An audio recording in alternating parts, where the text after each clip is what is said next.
Today we're diving into one of the most infamous rough launches in recent memory with Fallout 76. And as a busy gamer dad, I'm always looking for games that respect my time. And back in 2018, before I was a gamer dad, Fallout 76 just didn't fit the bill. I was a massive fan of the Fallout universe. Fallout 3 and 4 and Fallout New Vegas are some of my favorite games, and honestly, it's my favorite gaming franchise. And I was expecting a shared world RPG with the same deep story-driven content. Instead, we didn't get that. We got a flat, empty world. The story was told almost exclusively through holotapes, and the human-like characters were the robots in the game.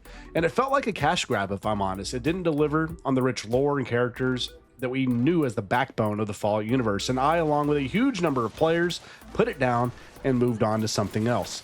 But here's the thing, Bethesda did not give up on the game, which I have to give them credit for. Over the last few years, they've really released a ton of massive free updates that have transformed the game, and honestly, I think they've redeemed the game. The first major turning point, of course, was the Wastelanders update in 2020. This update was a game changer. It finally added human NPCs and completely overhauled the main story quest, full voice acting, and genuine choices that mattered.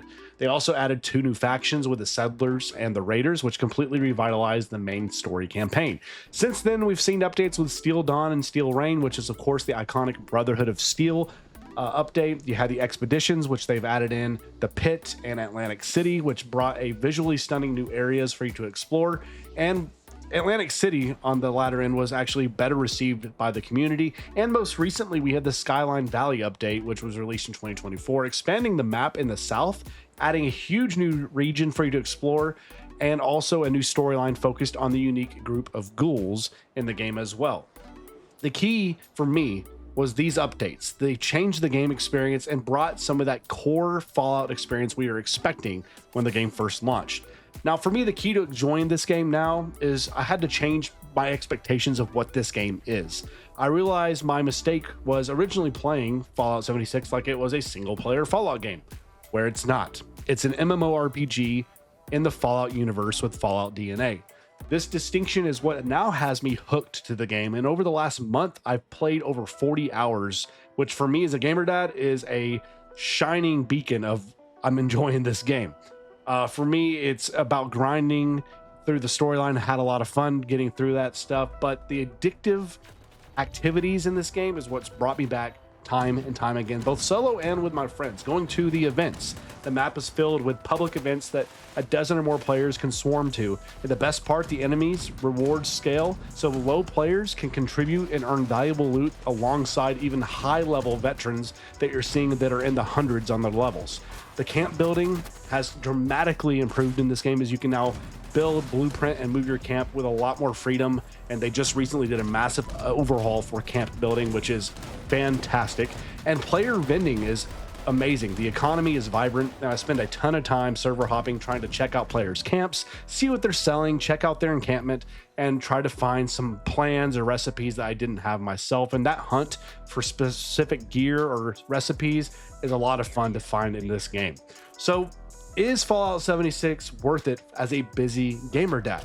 And for me, it's a resounding yes. It's available on Game Pass and I believe on PlayStation Plus Extra. So there's a very low barrier to entry, more than ever, for Fallout 76. And the community in this game is a welcoming, helpful community. They often will just give you all sorts of gear, plans, and items and ammunition for new players. It's one of the most engaging and positive communities I've ever seen and experienced in gaming. So if you're new, fear not, the community is there to help you, and it's just amazing to see what they can do. The game's MMORPG style gameplay loop fits perfectly with my limited play style. I don't have hours and hours to commit to the story, so I can jump on for 30 minutes to an hour, knock out some events, maybe jump into the raid, sell some gear at my camp vendor, and log off. And it's a satisfying gameplay session and fun experience.